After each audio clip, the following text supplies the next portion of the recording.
నమస్తే, welcome to our channel. నేను రవీంద్ర బాబు.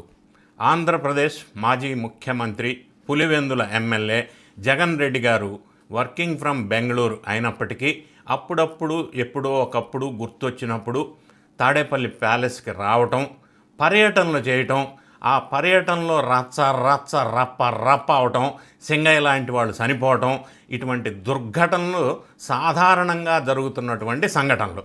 అయితే ఈ వీడియోలో జగన్ రెడ్డి గారు నిన్న విజయవాడలో జరిగిన పర్యటన, ఆయన చేసిన కామెంట్సు, దాని గురించి విశ్లేషణ చేసే ప్రయత్నం చేద్దాం.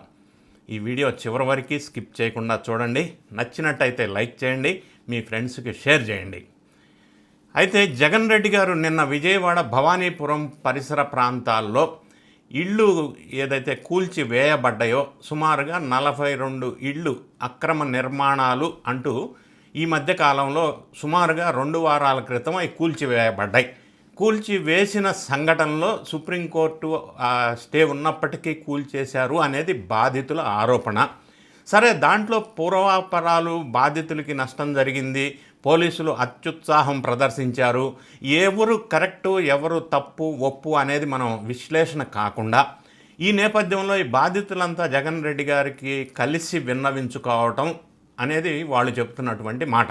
దాని పర్యవసానం నేపథ్యంలో జగన్ రెడ్డి గారు వాళ్ళని ఓదార్చి పరామర్శించటం కోసం విజయవాడ భవానీపురంలో ఆ ఇళ్ళు 42 ఇళ్ళు కూల్చిన పరిసర ప్రాంతాలకు వెళ్ళి వాళ్ళని ఓదార్చే ప్రయత్నం చేశాడు. అంతవరకు బాగానే ఉంది. నంబర్ 1.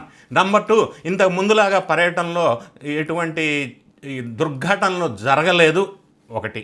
ఇక 3వ అంశం, జగన్ రెడ్డి గారు ఆ సందర్భంగా మాట్లాడుతూ ప్రధానంగా లేవనెత్తిన అంశం ఏంటంటే ఈ ఇళ్ళు కూల్చివేత విషయం, అంటే ప్రైవేటు భూ వివాదం విషయంలో సిబిఐ చేత దర్యాప్తు చేపించాలి అని ప్రధానమైన డిమాండ్ జగన్ రెడ్డి గారిది. సరే, ప్రైవేటు భూ వివాదంలో సిబిఐ ద్వారా విచారణ చేపించాలి అని జగన్ రెడ్డి గారు ప్రాథమికంగా డిమాండ్ చేస్తున్నారు. ఈ డిమాండ్ ఎంత హేతుబద్ధమైంది, అది కూడా జగన్ రెడ్డి గారు సిబిఐ విచారణ చేయమని అడగటంలో అసలు ఏ విధంగా కరెక్టు అనే విషయం విశ్లేషణ చేస్తే, ఈయన సిబిఐ మీద అంత నమ్మకంతో, అంటే అంత సిబిఐ మీద అంత మంచి విశ్వాసంతో డిమాండ్ చేస్తున్నాడు ఎంక్వైరీ చేయమని.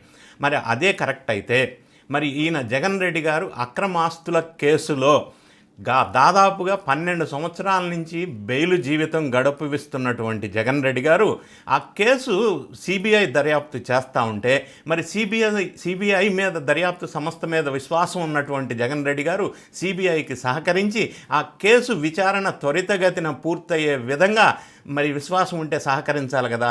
మరి అక్రమాస్తుల కేసుల్లో ఈయన ట్రయల్ స్టేజీకి కోర్టు దర్యాప్తు రాకుండా డిశ్చార్జ్ పిటిషన్స్ కంటిన్యూస్గా వేస్తూనే, అంటే డిశ్చార్జ్ పిటిషన్స్ వేసుకుంటూ పోయినంతకాలం అవి కంప్లీట్ అయ్యేంత వరకు కేసు దర్యాప్తు స్టేజీకి రాదు, అంటే ట్రయల్ స్టేజీకి రాదు. ఒకసారి ట్రయల్ స్టార్ట్ అయిన తర్వాత అది దర్యాప్తు పూర్తవుతుంది, అది ప్రాసెస్. అయితే ఈయన డిశ్చార్జ్ పిటిషన్స్ కంటిన్యూ వేసుకుంటూ న్యాయ వ్యవస్థలో ఉన్న లొసుకుల్ని ఆర్థిక నేరస్తులు కాబట్టి ఆసరాగా చేసుకొని ఆ కేసు ముందుకు జరగకుండా అలానే కాలయాపన చేస్తున్నారు. మరి సిబిఐ మీద ఈయనకి విశ్వాసం ఉంటే ఆ కేసులో ఎందుకు ఈయన సిబిఐకి సహకరించట్లేదు నా ప్రథమ ప్రశ్న. ఇక 2వ ప్రశ్న, మరి కల్తీ నెయ్యి వ్యవహారం అనేది భారతదేశమే కాదు ప్రపంచం మొత్తం కూడా ప్రజల భక్తుల మనోభావాలు దెబ్బతిన్న అంశం, అది చిన్న విషయం కాదు అని కోర్టు వారు కూడా ఆరోపించారు. అది ఒక చిన్న విషయంగా చూడకూడదు, భక్తుల మనోభావాలకు సంబంధించినటువంటి అంశం, చాలా సీరియస్ మ్యాటరు ఈ కల్తీ నెయ్యి వ్యవహారం తిరుమల అనేది వ్యాఖ్యానించారు. సో సుప్రీంకోర్టు వారు డైరెక్షన్స్ ప్రకారంగా అక్కడ కూడా సిబిఐ ద్వారా దర్యాప్తు చేస్తూ ఉన్నారు, దర్యాప్తు ముందుకెళ్తూ ఉంది.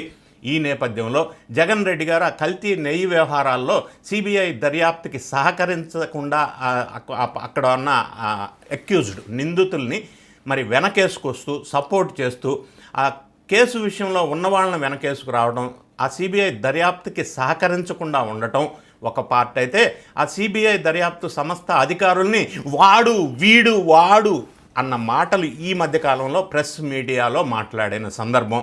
అంటే సిబిఐ దర్యాప్తు మీద విశ్వాసం ఉన్నటువంటి, నమ్మకం ఉన్నటువంటి జగన్ రెడ్డి గారు కల్తీ నెయ్యి వ్యవహారంలో సిబిఐ దర్యాప్తుకి సహకరించకుండా వాడు వీడని అధికారులను విమర్శించటం ఏ విధంగా చూడాలి? నా మూడో ప్రశ్న, మరి హూ కిల్డ్ బాబాయ్? బాబాయ్ హత్య కేసులో వైఎస్ వివేక హత్య case high profile murder case. అటువంటి కేసు 7 సంవత్సరాల నుంచి కాలయాపన చేపిస్తూ వచ్చారు. జగన్ రెడ్డి గారు పాలించిన 5 సంవత్సరాల కాలంలో అధికారంలోకి రాకముందు సిబిఐ విచారణ చేయవలసిందే బాబాయ్ హత్య కేసులో అన్నాడు. అధికారంలోకి వచ్చిన తర్వాత సిబిఐని ఆంధ్రప్రదేశ్లో అడుగు పెట్టకుండా గెంటి వేసి వాళ్ళని భయపెట్టి బెదిరింపులకు పాల్పడిన సంఘటన మనకు తెలుసు.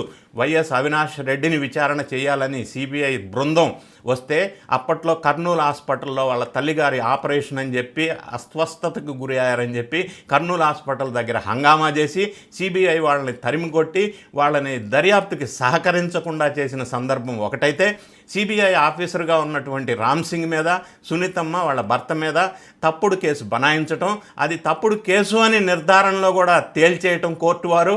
ఇంత సంఘటనలు జరిగిన తర్వాత సిబిఐకి అక్కడ సునీతమ్మ కేసు విషయంలో సహకరించకుండా సిబిఐ ఆఫీసర్లను టార్చర్ చేస్తూ బెదిరింపులకు పాల్పడుతూ ఆ కేసు ముందుకు సాగకుండా చేస్తున్నటువంటి జగన్ రెడ్డి గారు ఈరోజు విజయవాడ భవానీపురంలో ఇళ్ళు కూల్చివేయబడ్డ ఆ బాధితుల విషయంలో ప్రైవేటు భూ వివాదంలో సిబిఐ దర్యాప్తు కావాలి అని కోరుతా ఉన్నాడు. మరి ఇప్పుడు నేను ప్రస్తావించిన ఎగ్జాంపుల్స్ మూడిట్లో కూడా ఆయన సిబిఐకి ఎందుకు సహకరించట్లేదు? ఆయనకి విశ్వాసం, నమ్మకం ఉంటే సిబిఐ మీద, అంటే ఈయన మాట్లాడేది ఒకటి, చేసేది ఒకటి, చెప్పేది ఒకటి. అప్పుడు సిబిఐ వద్దు, ఇప్పుడు సిబిఐ ముద్దు. ఈ ద్వంద్వ వైఖరి విడనాడాలి జగన్ రెడ్డి గారు. ఈ వీడియోలో మీ కామెంట్స్ని కామెంట్ రూపంలో తెలియచేయండి. వీడియో నచ్చినట్టయితే లైక్ చేయండి, మీ ఫ్రెండ్స్కి షేర్ చేయండి. Thank you so much for watching.